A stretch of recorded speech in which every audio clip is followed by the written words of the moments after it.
Eureka, world history students! This is Mr. Deegan for VidNotes videos. Why am I holding a light bulb in my hand? Why did I take this out of the lamp that is over my right shoulder?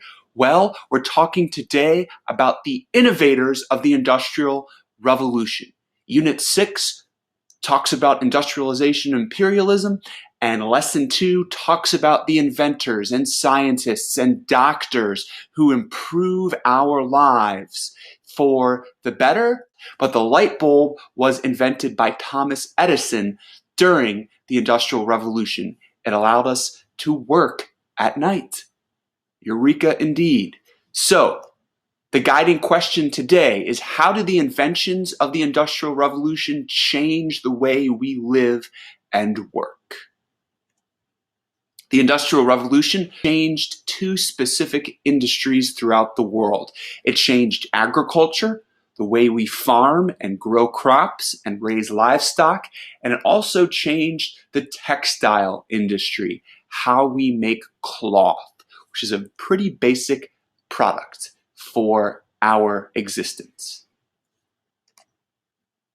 And James Watt is our first Industrial Revolution inventor. Here he is with his invention, and he built an improved steam engine in 1769, which we talked about last lesson. There is the steam engine with its piston creating energy by using steam and heat. And the steam power was used to power machines in the factories of the Industrial Revolution.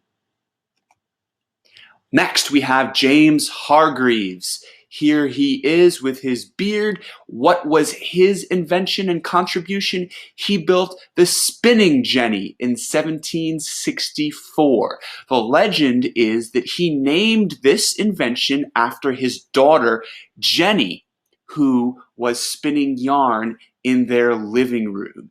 And the spinning jenny allowed the worker to weave cloth together more quickly than ever before. And James Hargreaves' invention led to an increase in clothing production and more demand for that raw material called cotton. The next inventor is this man. Who is this man? If you guessed Eli Whitney, you would be correct. And he invented this contraption. It looks like some type of music box, but it's not. Once you crank this lever, you separate the cotton seed from the cotton boll. And Eli Whitney invented the cotton gin in 1793. The cotton gin was important because, as I said, it was an easier way to harvest cotton, and it also increased the demand for slaves in the southern U.S. More cotton was demanded after Eli Whitney's invention. Next, we have this man and this device. What is it? It is Henry Bessemer and his Bessemer process for converting iron into steel. And the Bessemer process was created in 1855. This big cauldron is the Bessemer Converter. It's where you heated iron ore up to make steel. And why was this so important? Well, steel replaced iron as the foundational material of the Industrial Revolution. Steel was used to build machines, railroads, and skyscrapers that are still the foundation of cities across the US and the world today. Henry Bessemer and steel. Next, this man. Who is he? His name is Louis Pasteur. He is a French chemist, and he looks through a microscope and discovers this material. They look like Cheese Puffs, but they're not. It is bacteria. He discovered the existence of bacteria in 1870. This is a game changer because after Louis Pasteur's discovery, scientists knew what caused many diseases, and they could then work on cures for those diseases. So thank you, Louis Pasteur. We also need to thank him for helping our food. This is a carton of milk, And if you examine a carton of milk, you might see the word pasteurized. Well, that comes from this man's name. And pasteurized milk is milk that is safe to drink and free from bacteria.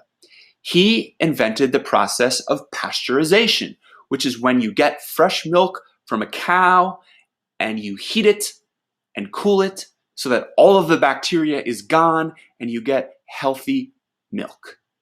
Milk that is safe to drink. Onward and upward to another inventor. This man is Edward Jenner. Don't be alarmed by this next picture. You're going to see a woman who has smallpox. Those white marks are the pox marks of the smallpox. And Edward Jenner developed a vaccine for smallpox in 1796. Smallpox, as we know, wiped out much of the Native American population, so this was a game changer for medicine. And a vaccine is a medicine that is given to prevent someone from getting an illness or a disease. Edward Jenner and the smallpox vaccine, very important. What was the impact of the Industrial Revolution on industrialized countries? How did it change the world? Well, let's just define what an industrialized country is first. In Unit 1, we've talked about industrialized countries, aka developed countries, as countries that have a highly developed economy. And so, one impact of the Industrial Revolution on these countries is a population increase. Let's take a look at this graph. You see on the x-axis the years and the y-axis the number of people in billions. So at the beginning of the Industrial Revolution, you see about 1 billion people or so, but then look at how much the population grows after the Industrial Revolution. Another impact of the Industrial Revolution was that it increased the standards of living for many, but not all, in the world. And another impact of the Industrial Revolution on industrialized countries was improved transportation. The steam engine allowed for the invention of the steam locomotive. Trains were the preferred transportation on land, and the steamboat was the preferred transportation on water. You could quickly trade, and you could quickly transport goods and people using these two means of transport. What was another impact of the Industrial Revolution on industrialized countries? Urbanization, the increase of people moving to cities. Here you see a busy city street during the Industrial Revolution, and here's a graph that digs down into the data. Another impact of the Industrial Revolution on industrialized countries was environmental pollution. More factories, more industry bring more air pollution and more water pollution. And you see here the amount of carbon dioxide in the world, starting with the year 1000 all the way to the year 2000. There is a dramatic rise in CO2. We can say an increased CO2 concentration in our air is one of the negatives of the Industrial Revolution. Another impact of the Industrial Revolution on industrialized countries was increased education. And you can see England and Wales from 1818 to 1858. Look at the number of day scholars and how that increases drastically in 40 years. That points to more people being educated. Another impact of the Industrial Revolution on industrialized countries is the growth of a middle class. You have the rich, you have the poor, but people in the middle who are comfortably living, those people increased during the Industrial Revolution. Another impact of the Industrial Revolution on industrialized countries was the dissatisfaction of the working class with working conditions. Factory life was hard. People worked 12-hour days for little pay. And you see some protesters here, largely young people, who are saying more school, less hospital visits. We want to go to school. We want justice.